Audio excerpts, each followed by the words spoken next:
और अब बात करते हैं पड़ोसी मुल्क पाकिस्तान की, जहां आज से 16 अक्टूबर तक सब कुछ ठप होने वाला है। इस्लामाबाद और रावलपिंडी में अधिकतर सुविधाएं बंद करने की तैयारी है। सरकारी ऑर्डर के मुताबिक दोनों शहरों में रेस्टोरेंट, वेडिंग हॉल, कैफे, बाजार और डिलीवरी सर्विस बंद ये जल्द से जुलूस जो निकाल रहे हैं, जो प्रोपेगेंडा जो कर रहे हैं, ये मुल्क के लिए बहुत ही खतरा है। खतरे की घंटी बनाते हैं कि पाकिस्तान कभी भी आगे ना जाए। और गरदार जो है, आप कह रहे हैं कि इंडिया पे आप बात करते हैं, यहूदी और इंडिया मुसलमानों पे कभी भी नहीं चाहता कि मुसलमान आगे बढ़े।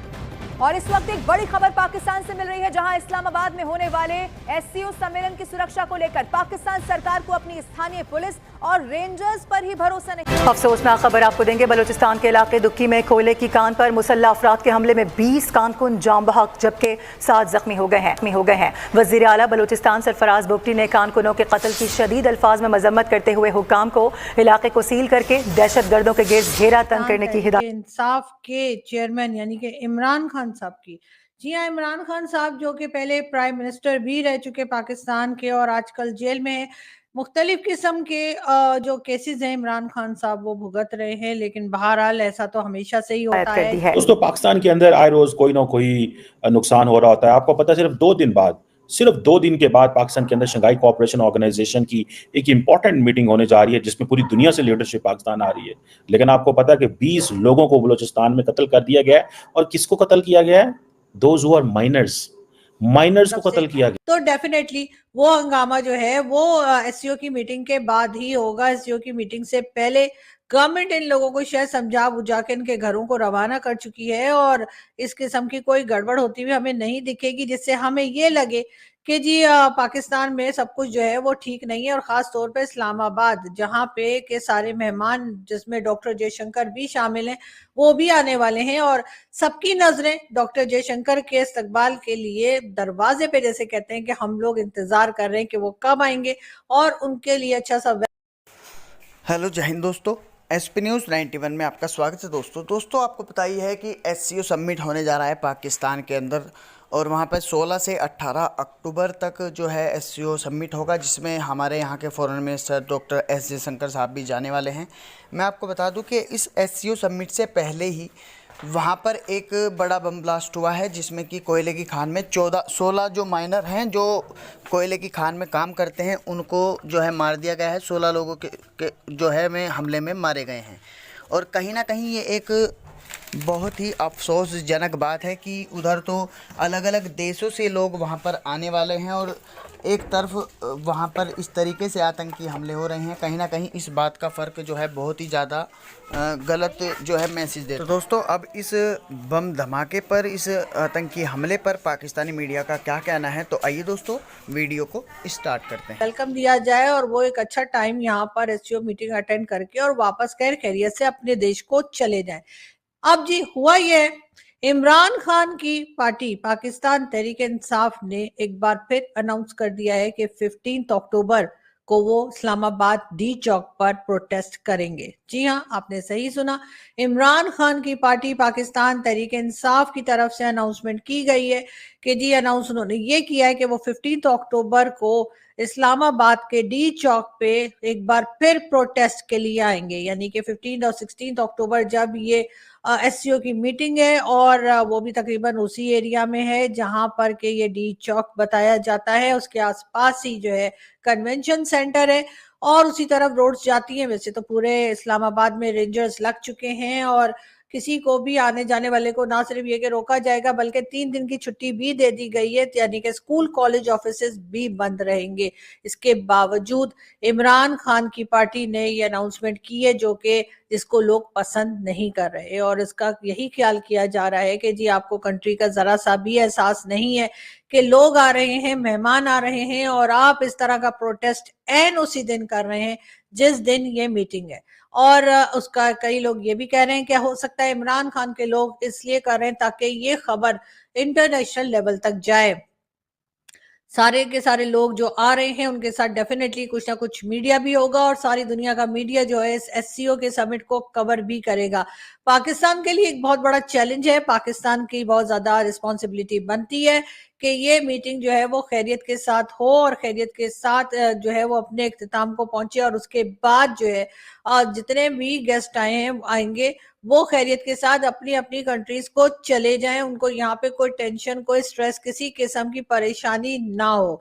बहरहाल गवर्नमेंट की तरफ से तो शायद पूरी तरीके से तैयारी की ही जा रही होगी और इसी वजह से हमने एससीओ मीटिंग जो यहाँ पर पाकिस्तान होस्ट कर रहा है उसकी मेजबानी के लिए पाकिस्तान ने हामी भी शायद इसीलिए भरी होगी। लेकिन अगर पाकिस्तान तहरीक इंसाफ जो कि इमरान खान साहब की पार्टी है, अगर उन्होंने प्रोटेस्ट अपना कैंसिल ना किया और एक बार फिर हमें डी चौक पे और इस्लामाबाद में अगर हमें एक बार फिर मार धाड़ दिखाई दी और हमें यही दिखाई दिया कि जी एक बार फिर जो है कभी पुलिस और कभी रेंजर्स जो है इमरान खान के वर्कर्स को रोक रहे हैं और उनके वर्कर्स नहीं रोक रहे हैं, शेलिंग हो रही है, फायरिंग हो रही है और न जाने क्या कुछ हो रहा है, अगर ये सब कुछ देखने को मिला तो डेफिनेटली फिर तो यही कहा जाएगा कि जी ये एससीओ की मीटिंग जो है वो तो जाहिर है कि बढ़ गई, जैसे बोलते हैं। वो हमारे एक इमरान खान के ही एक लीडर हैं, उनका ये जुमला है, बड़ा मशहूर किस्म का डायलॉग उनका है कि जी फिर तो पार्टी तो बढ़ गई। तो बिल्कुल ऐसा ही होगा और ये एससीओ की मीटिंग जो है वो डेफिनेटली उसमें डैमेजेस आएंगे अगर इमरान खान के लोग ना रुके। कई लोगों का ये भी कहना है कि हो सकता है कि इस किस्म की अनाउंसमेंट, इस किस्म की बात जो है, जो कि इस वक्त बिल्कुल किसी की समझ से बाहर है, कि एससीओ मीटिंग के एंड दिन पे इमरान खान के लोग प्रोटेस्ट के लिए जो निकलने का दावा कर रहे हैं, अनाउंसमेंट कर रहे हैं, हो सकता है कि ये कहीं ना कहीं स्टैब्लिशमेंट या फिर गवर्नमेंट का अपना खेल हो, ताकि इमरान खान की पार्टी को और ज्यादा लेट डाउन किया जा सके, इमरान खान को और ज्यादा बताया जा सके कि इमरान खान जो है वो दुश्मन है कंट्री के, इमरान खान को कोई एहसास नहीं। बहरहाल इमरान खान की पार्टी खुद कर रही हो या इमरान खान की पार्टी से करवाया जा रहा हो या कोई थर्ड पार्टी कर रही हो, इस वक्त ये सब चीजें बहुत गलत है और बिल्कुल पाकिस्तान की अथॉरिटीज को, पाकिस्तान इस वक्त जो लोग चला रहे हैं, जो पॉलिसी मेकर्स हैं, उनको इस चीज का खास ख्याल रखना चाहिए कि इस तरह की बातें जो है पाकिस्तान में इस वक्त ना की जाए। इस किस्म की जो प्रोटेस्ट करने की बार बार बात हो रही है और कहा यह जा रहा है कि 15 अक्टूबर यानी कि ट्यूसडे के दिन जो है इमरान खान के लोग एक बार फिर निकलेंगे और वो केपी के और दूसरे इलाकों से निकल के डी चौक पहुंचने की कोशिश करेंगे और उसके बाद फिर वही टीयर गैस, मार धाड़ और जो कुछ होता है वो होता हुआ शायद हम देखें। लेकिन हम ऐसा देखना नहीं चाहते। हम चाहते हैं कि अमन रहे, सुकून रहे और खैरियत के साथ एससीओ मीटिंग हो जाए। लेकिन बहरहाल एससीओ मीटिंग के ऊपर ये खतरे के बादल मंडला रहे हैं और बार बार यही दिखाई दे रहा है कि एससीओ की मीटिंग जो है हमें स्मूथली होती हुई दिखाई नहीं दे रही। अब इसका चाहे आप जो रीजन भी देख लीजिए, मगर बहरहाल इमरान खान की पार्टी ने एक बार फिर अनाउंस किया है कि वो 15 अक्टूबर को ट्यूसडे के दिन डी चौक इस्लामाबाद में प्रोटेस्ट के लिए जमा होंगे और गवर्नमेंट की तरफ से साफ इनकार किया जा रहा है। जो इस वक्त मेरा ख्याल है अगर गवर्नमेंट किसी को नहीं भी पसंद, वो भी इस वक्त गवर्नमेंट का साथ दे रहे हैं और लोगों का यही ख्याल है कि गवर्नमेंट जो कह रही है वो ठीक कह रही है। लेकिन बहरहाल इस तरह की चीजें जो हैं वो हम देखने में आ रही हैं, जो कि बहुत अफसोसनाक है। बात हम करेंगे पीटीएम की। जी हाँ, पीटीएम यानी कि पाकिस्तान पख्तून तहफ़्फ़ुज़ मूवमेंट, पख्तून तहफ़्फ़ुज़ मूवमेंट और ये मंजूर पश्तीन की भी मैंने आपको पिक्चर दिखाई। जी हाँ, बिल्कुल पख्तून तहफ़्फ़ुज़ मूवमेंट के ये लीडर हैं और अब कहा यह गया है कि पहले तो कहा गया था कि जी पीटीएम के ऊपर पाबंदी लगा दी गई है, उसको बैन कर दिया गया है और अगर कोई उसका साथ देगा तो उसको ना सिर्फ ये कि उसका पासपोर्ट और आईडी कार्ड कैंसिल किया जाएगा बल्कि सजा भी दी जाएगी। और ये कहना था मोहसिन नकवी साहब का। जी हाँ, मोहसिन नकवी साहब जो होम मिनिस्टर हैं आजकल। लेकिन बहरहाल अब जिरगा हुआ, ग्रैंड जिरगा हुआ और पॉलिसियां बना रहे, वो इस मुल्क में रहने वालों की जिंदगी पे एक बहुत ही नेगेटिव असर कर रहा है। आपको क्या लगता है बलूचिस्तान को जानबूझ के अनस्टेबल किया जा रहा है? क्योंकि जाहिर है बलूचिस्तान अनस्टेबल होगा तो पाकिस्तान अनस्टेबल होगा और फिर हम कहते हैं कि बलूचिस्तान में रॉ मुलविस है, वहाँ पे रॉ मौजूद है, जो करवा रही है वो इंडिया करवा रहा है ताकि बलूचिस्तान को पाकिस्तान से अलग किया जा सके। देखिए, बलूचिस्तान में एक सोची समझी साजिश के तहत हम यही समझते, मैं बलूचिस्तान से हूँ, हमारे यहाँ इस वक्त जो नौजवान है मैं आपको गारंटी से कह सकता हूँ कि हमारे ना पॉलिटिशियन पे एतमाद है, ना इदारों पे एतमाद। वो एतमाद ख़त्म कराया गया। वो एक मंसूबे के तहत हमारे यहाँ 70 सालों से पॉलिटिशियन पे मुसलत किए जाते हैं। हमारे यहाँ जो ब्यूरोक्रेसी है आज उन पे भी एतमाद नहीं, वो भी अपना काम मतलब जिम्मेदारी नहीं ले रहे।